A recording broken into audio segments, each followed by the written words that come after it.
Welcome back mga katambalan, mga hot topic and issue pag-usapan natin. Update po tayo kay Barbie Fortesa na kung saan nga po ay nag-post itong si Barbie para naman po sa beauty empire na ipinapalabas nga po sa GMA Prime. Ito nga po ay ang Bihogotera. Magkakasama nga po sila ni Rupa Gutierrez, Kaylin Alcantara at syempre si Barbie Fortesa.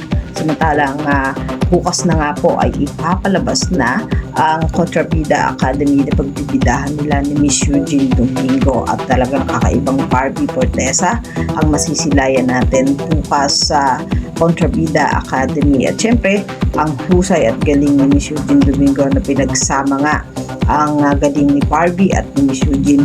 Bukas na po yan sa Netflix. Samantalang makikita naman yung mga statue ni Miss Eugene Domingo at ni Barbie Fortesa na talaga namang iba-iba ang emosyon at meron pa nga dito nakalagay na sa bunot, sampal, backstab at iba pa na kung saan nga po ay mga emosyon nitong si Barbie at Eugene sa kanyang statue. Samantalang naglabas din ng abino ng 5 million people can be wrong term mage. FLX has already lifted and tight skin.